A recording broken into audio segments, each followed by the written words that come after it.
दोस्तों, अभी तक आप लोगों ने मेरे साथ एंशिएंट हिस्ट्री में हड़प्पा सभ्यता और वैदिक सभ्यता के बारे में पढ़ा। इसके अलावा आप लोगों ने धार्मिक आंदोलन, जैन धर्म और बौद्ध धर्म के बारे में पढ़ा। अब इसके बाद आता है महाजनपद काल। तो दोस्तों, महाजनपद काल के बारे में हमें कहाँ से पता चला, इसके कौन-कौन से स्रोत थे, इस बारे में बात शुरू करते हैं। दोस्तों, 600 ईसा पूर्व से लेकर 325 ईसा पूर्व तक के काल को महाजनपद काल कहा गया। दोस्तों, इसकी जानकारी हमें विभिन्न स्रोतों से प्राप्त हुई। इनमें प्रमुख स्रोत थे बौद्ध साहित्य, जैन साहित्य और विदेशी विवरण। तो बौद्ध साहित्य में दोस्तों प्रमुख था अंगुत्तर निकाय। अंगुत्तर निकाय से हमें महाजनपद काल के बारे में पता चला। और दूसरा था महावस्तु। इससे भी हमें 16 महाजनपदों के विषय में जानकारी मिलती है। सुत्त पिटक तथा विनय पिटक से महाजनपद काल की जानकारी मिलती है।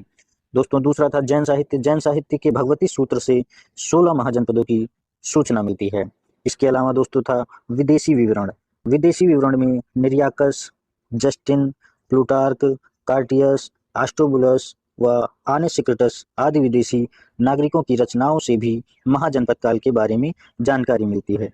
दोस्तों, जो महाजनपद थे उनकी राजधानी भी हुआ करती थी। तो आइए उनकी राजधानी के बारे में जान लेते हैं। तो जो अंग महाजनपद था उसकी राजधानी थी चंपा। अवंती की राजधानी उज्जैन या माहिष्मति थी। इसके बाद आता है काशी। काशी की राजधानी थी वाराणसी। फिर कौशल। कौशल की राजधानी श्रावस्ती या इसे कुशावती भी कहा जाता था। और कंबोज। कंबोज की राजधानी थी हाटक। कुरु की राजधानी हस्तिनापुर। गांधार की राजधानी तक्षशिला। अस्मक महाजनपद की राजधानी थी पोटन या पैथान। दोस्तों, फिर आता है सबसे ताकतवर साम्राज्य मगध, जिसकी राजधानी गिरिब्रज, राजगीर और राजगृह हुआ करती थी। फिर आता है दोस्तों मल्ल महाजनपद। इसकी राजधानी कुशीनगर हुआ करती थी। फिर मत्स्य महाजनपद। इसकी राजधानी विराटनगर हुआ करती थी। और वत्स की राजधानी कौशाम्बी हुआ करती थी। वज्जी की राजधानी वैशाली हुआ करती थी। पांचाल महाजनपद की राजधानी अहिछत्र या काम्पिल्य हुआ करती थी। और चेदी महाजनपद की राजधानी सोथीवती या सुक्तिवती हुआ करती थी। और सूरसेन की राजधानी मथुरा हुआ करती थी। दोस्तों, इनमें से 15 महाजनपद जो नर्मदा घाटी के उत्तर में थे, जबकि अस्मक गोदावरी घाटी में स्थित था। और महावस्तु में जिन महाजनपदों की सूची मिलती है उनमें गांधार एवं कंबोज के स्थान पर क्रमशः शिवी एवं दर्शना का उल्लेख है। महाजनपद काल की जो एक विशेषता थी वो थी उनके सिक्के।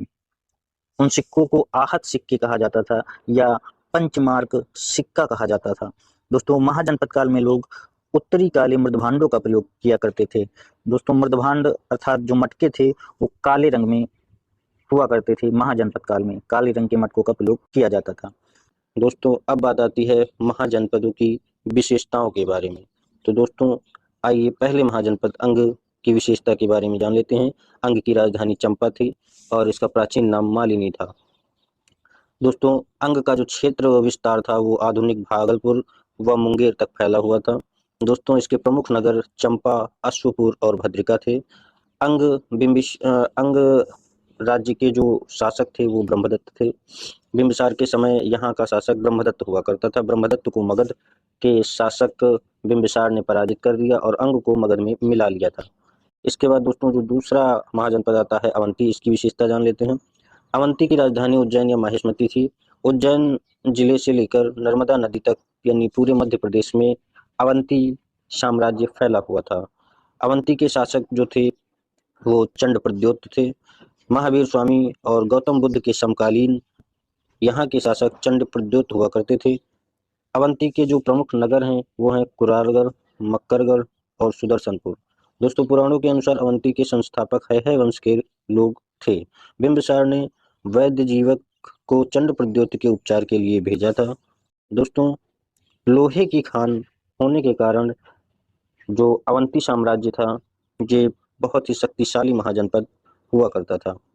दोस्तों, अब तीसरा महत्वपूर्ण साम्राज्य आता है वत्स या महाजनपद।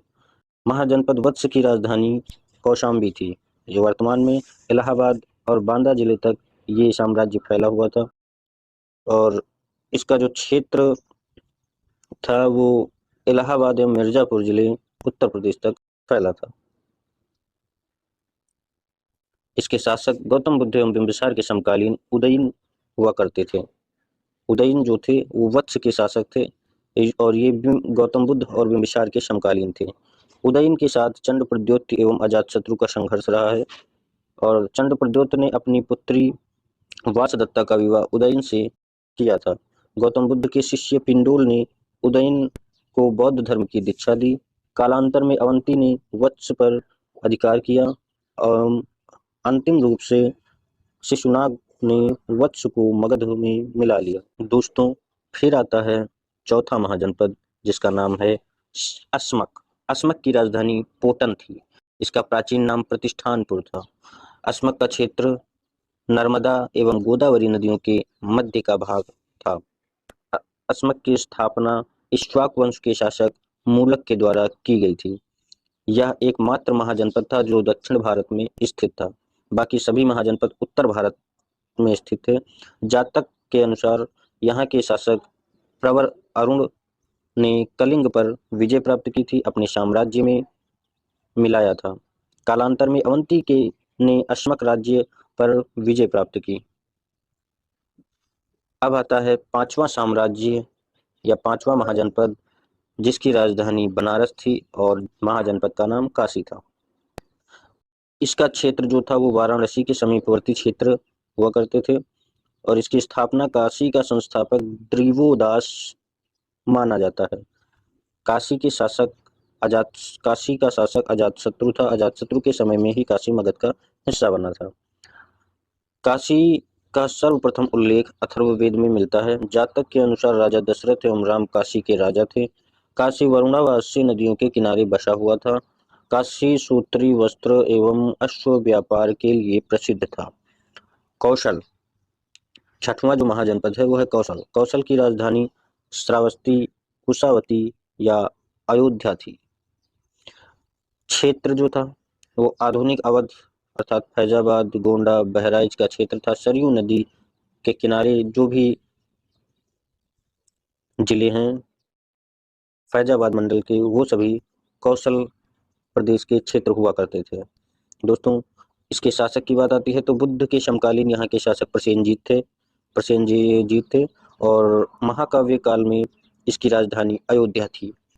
प्रसेनजीत ने अपनी पुत्री वाजीरा का विवाह अजातशत्रु के साथ किया था और काशी को दहेज में दिया था। फिर सातवां साम्राज्य जो आता है वो आता है कुरु। कुरु की राजधानी इंद्रप्रस्थ या हस्तिनापुर थी।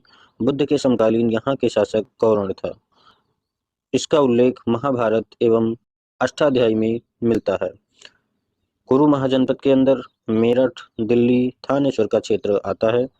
दोस्तों, अब आठवां महाजनपद आता है जिसका नाम है पांचाल।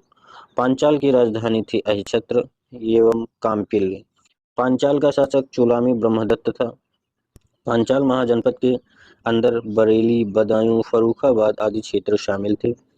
पांचाल का उल्लेख महाभारत एवं अष्टाध्यायी में मिलता है। सूरसेन जो कि नौवां महाजनपद था, इसकी राजधानी मथुरा थी। यहाँ के शासक यदुवंशी भगवान श्री कृष्ण थे। मेगास्थनीज की पुस्तक इंडिका में सूरसेन का उल्लेख मिलता है। यहाँ भगवान बुद्ध का समकालीन शासक अवंती पुत्र था। अब जो 10वां महाजनपद है मंडल, इसकी राजधानी कुशीनारा या पावापुरी थी। यहाँ का शासक ओकाक था। यहाँ का शासन गणतंत्रात्मक था। ये 16 महाजनपदों में एक ऐसा महाजनपद था जहाँ गणतंत्रात्मक शासन था। इस महाजनपद में ही महात्मा बुद्ध का महापरिनिर्वाण हुआ था। दोस्तों, अब 11वां महाजनपद आता है जिसकी राजधानी मिथिला थी या वैशाली थी और इस महाजनपद का नाम है वज्जी। वज्जी यह 8 गणराज्यों का संघ था। इसमें विदेह, लिच्छवी, वज्जी प्रमुख गणराज्य थे और वज्जी का प्रमुख शासक चेटक था। इसमें 8 राज्य थे: विदेह, वज्जी, लिच्छवी, ज्ञात्रक, कुंडग्राम, भोज, इक्ष्वाकु और कौरव। यहाँ गणतंत्रात्मक शासन प्रणाली थी, यानी वज्जी में भी गणतंत्रात्मक शासन था। समस्त वज्जी संघ की राजधानी वैशाली की स्थापना इक्ष्वाकुवंशीय विशाल ने की थी। 12वां महाजनपद आता है दोस्तों कंबोज। कंबोज की राजधानी हाटक थी। वैदिक युग में हाटक को राजपुर कहा जाता था। यहाँ पाकिस्तान का रावलपिंडी, पेशावर, काबुल घाटी का क्षेत्र शामिल था। यह क्षेत्र श्रेष्ठ घोड़ों के लिए प्रसिद्ध था। महाभारत में यहाँ के दो शासक चंद्रवर्मन एवं सुदक्षिण की चर्चा हुई है। दोस्तों, अब 13वां महाजनपद आता है जिसका नाम है चेदी और इसकी राजधानी है सुक्तिमती। यहाँ महाभारत कालीन राजा शिशुपाल राज किया करता था, जिसका वध भगवान श्री कृष्ण ने सुदर्शन चक्र के द्वारा किया था। अब चेदी क्षेत्र में मध्य प्रदेश एवं बुंदेलखंड का यमुना नदी का क्षेत्र शामिल है। गांधार 14वां महाजनपद, इसकी राजधानी तक्षशिला। तक्षशिला यहाँ का शासक बिंबिसार के समकालीन पुष्कर शरीन था। इसमें आधुनिक पेशावर रावलपिंडी का क्षेत्र शामिल था। गांधार के शासक द्रुहिवंशी थे। गांधार क्षेत्र ऊनी वस्त्र उत्पादन के लिए प्रसिद्ध था। फिर आता है मत्स्य महाजनपद। मत्स्य महाजनपद की राजधानी थी विराटनगर।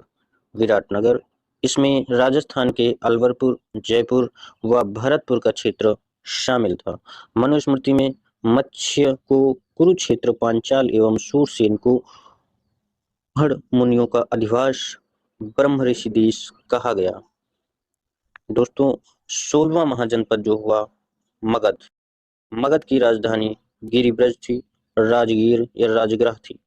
दोस्तों, यह आधुनिक बिहार के पटना एवं गया जिले तक व्याप्त था। दोस्तों, पुराणों एवं बौद्ध जैन ग्रंथों के अनुसार मगध पर सर्वप्रथम किस शासक के वंश ने यहाँ पर राज किया था, इस पर मतभेद है। पुराणों के अनुसार मगध पर सबसे पहले बृहद्रथ वंश ने शासन किया, जबकि बौद्ध ग्रंथ के अनुसार मगध पर सर्वप्रथम हर्यक वंश का शासन था। तो पुराणों के अनुसार मगध के शासक बृहद्रथ वंश, संस्थापक बृहद्रथ। महाभारत व पुराणों के अनुसार सबसे पहला जो वंश था जिसने मगध पर शासन किया था वो था बृहद्रथ वंश, और इसके संस्थापक थे बृहद्रथ। इनका पुत्र था जरासंध। जरासंध बृहद्रथ का पुत्र था। ये बहुत ही पराक्रमी राजा था। कंस को जरासंध ने हराया था। राज्य का विस्तार मथुरा तक किया था। भगवान श्री कृष्ण के कहने पर पांडव भीम ने जरासंध का वध किया था। दोस्तों, फिर बौद्ध एवं जैन ग्रंथों के अनुसार जो मगध का सर्वप्रथम शासक था वो था हर्यक वंश का शासक बिंबिसार, और हर्यक वंश का दूसरा नाम जो था वो पितृहंता वंश था, क्योंकि इस वंश में जो बेटे थे वे अपने बाप को मारकर सत्ता को हड़पते थे, शासन करते थे। अपना है वो बिंबिसार ने की थी। बिंबिसार जैन साहित्य में इसे श्रेणिक भी कहा गया है।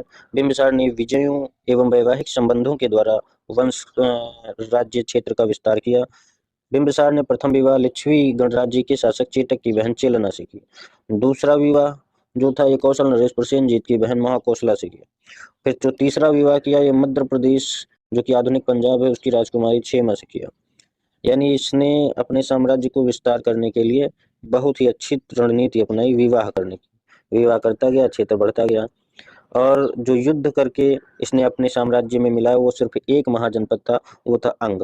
अंग महाजनपद को मगध साम्राज्य में बिंबिसार ने युद्ध के द्वारा मिलाया। बाकी सभी महाजनपद जो क्षेत्र विस्तार इस बिंबिसार ने किया वो विवाह के माध्यम से किया। बिंबिसार ने वैजीवक को अवंती नरेश चंद्रप्रद्योत के पांडु रोग पीलिया के इलाज के लिए अवंती भेजा, और बिंबिसार की हत्या इनके पुत्र अजातशत्रु के द्वारा किया गया। अब आता है हर्यक वंश का दूसरा राजा अजातशत्रु। अजातशत्रु अपने पिता की हत्या कर राजगद्दी पर बैठा और इसका उपनाम था कुणिक। बिंबिसार का उपनाम क्या था? श्रेणिक, और अजातशत्रु का उपनाम कुणिक। अजातशत्रु कौशल नरेश प्रसेनजीत को हराकर कौशल प्रदेश पर अधिकार कर लेता है। लिच्छवी गणराज्य की राजधानी वैशाली को जीत लेता है और दोनों को मगध साम्राज्य का हिस्सा बना लेता है। वज्जी संघ में युद्ध को दो नए हथियार रथ मूसल एवं महाशिला कंटक पत्थर यानी फेंकने वाला हथियार का प्रयोग किया एवं वज्जी संघ को भी मगध का हिस्सा बनाया। अजातशत्रु गौतम बुद्ध का समकालीन था। अजातशत्रु के समय गौतम बुद्ध को महापरिनिर्वाण मोक्ष की प्राप्ति हुई। अजातशत्रु के शासन काल में प्रथम बौद्ध संगीति हुई जो कि 483 ईसा पूर्व में हुई थी। और इसकी हत्या इसके पुत्र उदयन के द्वारा कर दी गई। फिर आता है उदयन। उदयन का उपनाम उदय भद्र था। उदयन ने पाटलिपुत्र वर्तमान पटना नगर की स्थापना की, इसे अपनी राजधानी बनाया और बौद्ध ग्रंथों में इसे पितृहंता कहा गया। उदयन जैन धर्म का पालन करता था। उदयन की हत्या किसी व्यक्ति ने चाकू से की।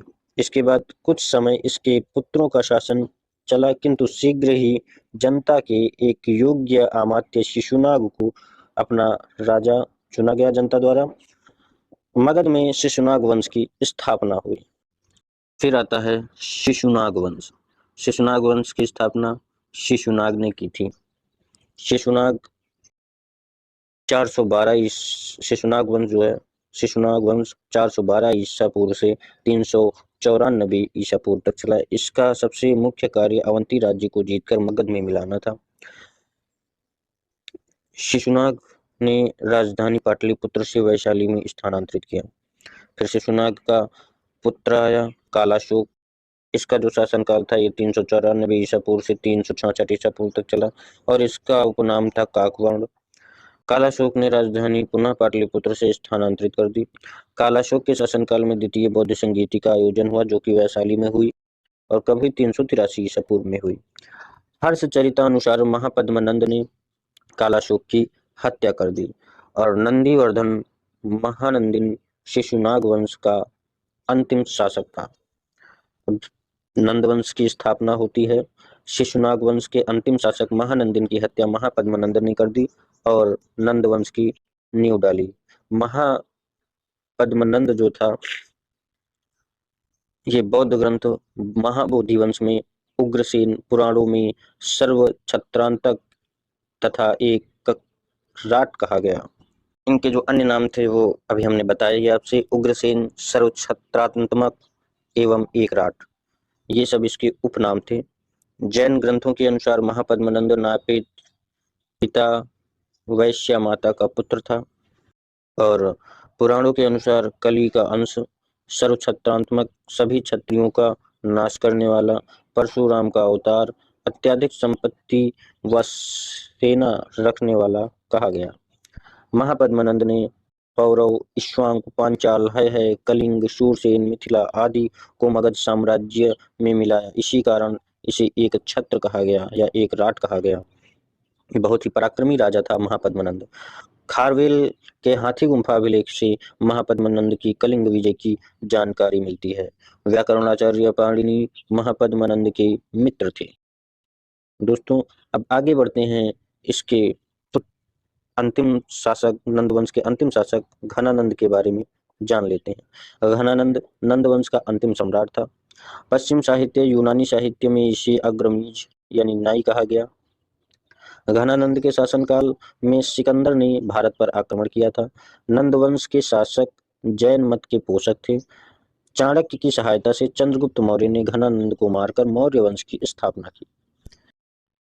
अब होता है मगध का उदय, यानी मगध सबसे शक्तिशाली महाजनपद बनकर उभरता है। इसके उदय के जो कारण थे उस बारे में बात कर लेते हैं। इसकी जो भौगोलिक स्थिति थी वो बहुत ही अनुकूल थी। उपजाऊ मिट्टी थी, वन एवं संसाधनों की पर्याप्तता थी। राजधानी सामरिक दृष्टि से महत्वपूर्ण थी। नगरीकरण एवं आहत सिक्कों से मगध का उत्कर्ष बढ़ा। मगध समाज रूढ़िवादी नहीं था। शासकों को साम्राज्य विस्तार की लालसा थी। जो मगध के शासक थे उनको साम्राज्य विस्तार की लालसा बहुत ज्यादा थी। महाजनपदों के जो उदय के कारण है वो कृषि विस्तार था। युद्ध तथा विजय की प्रक्रिया में वैदिक जनजातियां अन्नार्यों के संपर्क में आई। जनपदों के एकीकरण से कुछ महाजनपदों का निर्माण हुआ। कुछ महाजनपद अपनी आंतरिक सामाजिक राजनीतिक संरचना में होने वाले परिवर्तनों के कारण विकसित हुए। महाजनपद कालीन जो प्रशासन था वो कैसा था, इस बारे में जान लेते हैं। उत्तर वैदिक काल की अपेक्षा राज्य एवं राजा की संकल्पना अधिक स्पष्ट हुई। राज्य अब अपनी भौगोलिक सीमा बढ़ाने लगे थे। स्थायी सेना की नींव रखी जाने लगी थी। ग्राम प्रशासन की सबसे छोटी इकाई थी। ग्राम से ऊपर खटिक द्रोणमुख आते थे। जो कर था वो उस समय लगा करता था बलि कर, भाग कर एवं कर। कर देने वालों का आधार बढ़ा। अब शिल्पी एवं व्यापारी नए करदाता बन गए थे। शौल्किक यह अधिकारी व्यापारियों से कर वसूल करता था। तुंडिया एवं अकासिया ये कर वसूली करने वाले उग्र अधिकारी थे।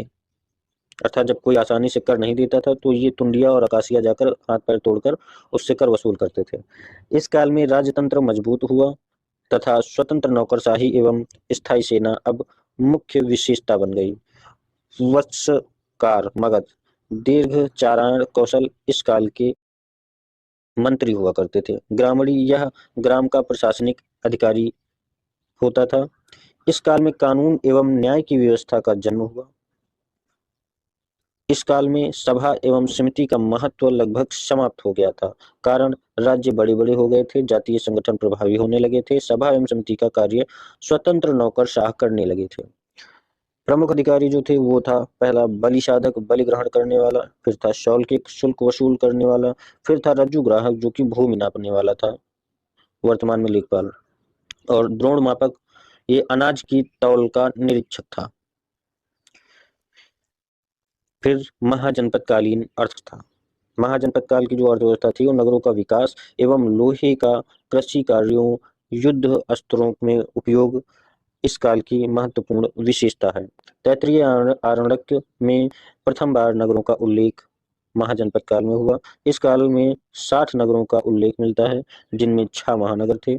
पहला महानगर था राजगृह, दूसरा था चंपा, तीसरा था श्रावस्ती, चौथा काशी, पांचवा कौशाम्बी और छठा साकेत यानी अयोध्या थे जो कि महानगर हुआ करते थे। अर्थव्यवस्था में सकारात्मक परिवर्तन व मजबूती के कुछ प्रमुख कारण थे। इनमें लोहे का विस्तृत एवं विभिन्न क्षेत्रों में उपयोग किया जाने लगा। विस्तृत क्षेत्र पर कृषि एवं विभिन्न फसलों का उत्पादन किया जाने लगा। विभिन्न नगरों का उदय एवं विकास हुआ। हस्तशिल्प उद्योग एवं विभेदीकरण एवं श्रेणियों का गठन हुआ। कर वसूली में नियमितता एवं अनिवार्यता तथा कर अदा करने वालों का विस्तार हुआ। लेन देन एवं विनिमय के लिए आहत सिक्कों का प्रचलन हुआ। संगठित एवं सुनियोजित प्रशासनिक व्यवस्था की शुरुआत हुई। इसके बाद आग्रहायण यज्ञ हुआ करते थे। फसल तैयार होने के बाद ये किया जाने वाला एक महत्वपूर्ण यज्ञ था। फिर सूत्रनिपात। सूत्रनिपात इस ग्रंथ में गाय को अनद्या, वंदा एवं सुखदा कहा गया है। गहपति यह शब्द बड़े एवं धनवान जमींदारों के लिए प्रयोग किया जाता था। श्रेणी एवं युग में अंतर। श्रेणी यह एक ऐसा व्यवसाय करने वाले व्यापारियों की संस्था थी। यह एक जैसा व्यापार करने वाले व्यापारियों की संस्था थी, इसे श्रेणी कहा जाता था। फिर युग यह अलग अलग व्यवसाय करने वाले व्यापारियों की संस्था थी, इसे युग कहा गया। दोस्तों, जो आहत सिक्के थे ये धातु के बने हुए सिक्के हैं जिनकी सर्वप्रथम प्राप्ति गौतम बुद्ध के समय में हुई। यह मुख्यतः चांदी के बने होते थे परंतु तांबे का उपयोग भी इन सिक्कों में होता था। धातु का ठप्पा लगाकर ये सिक्के बनाए जाते थे। बौद्धकालीन सिक्कों के जो नाम थे उनमें निष्क, स्वर्ण, पाद, माशक, काकिनी, कासापर्ण आदि प्रमुख सिक्के थे। इस काल में वेतन एवं भुगतान सिक्कों के द्वारा किया जाता था। फिर दोस्तों बात करते हैं महाजनपदकालीन समाज के बारे में। महाजनपदकालीन समाज कैसा था? गंधर्व विवाह, प्रेम विवाह की अनुमति मिली हुई थी महाजनपदकाल समाज में। राक्षस विवाह को क्षत्रिय समाज में मान्यता प्राप्त थी। अनुलोम विवाह पुरुष उच्च कुल स्त्री निम्न कुल को अनुमति थी। प्रतिलोम विवाह पुरुष निम्न कुल स्त्री उच्च कुल को अनुमति प्राप्त नहीं थी। बहु विवाह का प्रचलन था। सती प्रथा का साहित्यिक साक्ष्य प्राप्त हुआ है किंतु सती प्रथा का प्रचलन नहीं था। विधवा का अपने पति की संपत्ति पर अधिकार था। कुछ परिस्थितियों में विधवा पुनर्विवाह का विधान भी था। दहेज प्रथा की शुरुआत महाजनपद काल में ही हुई थी। जाति व्यवस्था का प्रसार महाजनपद काल में शुरू हुआ था। महाजनपद काल में दास प्रथा का अत्यधिक विकास हुआ। इस काल में दासों को कृषि कार्यों में लगाया जाने लगा। इससे पहले दास जो थे वो घरेलू कार्य के लिए होते थे। इस काल में दासों की खरीद फरोख्त की जाने लगी। कारण क्योंकि कृषि में विस्तार होने लगा, कृषि कार्यों में विस्तार होने लगा। महाजनपदकालीन जो धर्म था इस काल में मुख्यतः बौद्ध धर्म एवं जैन धर्म का प्रभाव रहा। ब्राह्मणवाद व पुरोहितवाद की स्थिति महाजनपद काल में कमजोर रही। अब दोस्तों उत्तर भारत के अन्य प्रमुख कुछ संप्रदाय थे, इनके बारे में बात होगी। नियतिवादी एवं भाग्यवादी एवं आजीवक संप्रदाय। इसका प्रथम आचार्य नंदवत्स था, परंतु वास्तविक संस्थापक मक्खाली गोशाल था। मक्खाली गोशाल बुद्ध के समकालीन गुरु थे। इनकी विशेषता, ये कर्म सिद्धांत को नहीं मानते थे, ये भाग्यवादी थे, ये जीव को भाग्य के अधीन मानते थे, ये अनीश्वरवादी थे, ये आजीवन नग्न रहते थे। बिंदुसार ने इस संप्रदाय को संरक्षण दिया था। अशोक ने गुफाओं का निर्माण इस संप्रदाय के लिए करवाया था, आजीवक संप्रदाय के लिए। दोस्तों फिर आता है भौतिकवादी संप्रदाय या लोकायत दर्शन के लिए ये संप्रदाय बना हुआ था। इसका प्रथम आचार्य बृहस्पति को माना जाता है। भौतिकवादी विचार तथा दर्शन का प्रमुख प्रवर्तक चावार्क को माना जाता है। भौतिकवादी दर्शन के अनुसार या लोकायत दर्शन के अनुयायी जो थे वो परलोक, मोक्ष, अलौकिक शक्ति, ईश्वरीय सत्ता, कर्मकांड में विश्वास नहीं करते थे। लोकायत दर्शन के अनुसार मानव अपनी बुद्धि एवं इंद्रियों से जो महसूस कर सकता है वही यथार्थ है। लोकायत दर्शन के अनुसार प्रत्यक्ष अनुभव ही एकमात्र ज्ञान का साधन है। लोकायत दर्शन के अनुसार पृथ्वी, जल, वायु, अग्नि ही वास्तविक द्रव्य हैं। भौतिकवादी कर्म, पुनर्जन्म, स्वर्ग, नरक, मोक्ष, भक्ति, साधना, उपासना आदि में विश्वास नहीं करते थे। दोस्तों फिर एक और संप्रदाय आया जिसका नाम था उच्छेदवाद। उच्छेदवाद का मत है कि मृत्यु के बाद सब कुछ समाप्त हो जाता है। ये कर्म फल के विरोधी थे। ये सांसारिक सुख एवं भोग में विश्वास करते थे। इसी के बाद लोकायत भौतिकवादी मत का विकास हुआ था। फिर आया अक्रियावादी, यह आजीवक संप्रदाय में विलीन हो गया था। इसके अनुसार कर्मों का कोई फल नहीं होता है, आत्मा एवं शरीर पृथक पृथक हैं। इसी के से सांख्य दर्शन का विकास हुआ था। यह आजीवक संप्रदाय में विलीन हो गया था। फिर नित्यवादी, नित्यवादी भी आजीवक संप्रदाय में विलीन हो गया था। इसके अनुसार जीवन 7 तत्वों से मिलकर बना हुआ है, पृथ्वी, जल, अग्नि, वायु, आकाश, सुख दुख, आत्मा। इस विचार से वैशेषिक दर्शन का विकास हुआ। संशयवादी, अनिश्चयवादी, संदेहवादी। इसके अनुसार जीवन संबंधी किसी भी प्रश्न का कोई सही उत्तर नहीं हो सकता, जैसे ईश्वर है भी और नहीं भी। ये एक संशयवादी विचारधारा थी, अनिश्चयवादी विचारधारा थी। दोस्तों अब बात आती है भारत पर विदेशी आक्रमण की। इसकी बात दोस्तों हमारे अगले वीडियो में होगी। दोस्तों अगर हमारा वीडियो आप लोगों को पसंद आ रहा है तो चैनल को सब्सक्राइब कीजिए, वीडियो को लाइक कीजिए और शेयर कीजिए। धन्यवाद दोस्तों, मिलते हैं नेक्स्ट वीडियो में।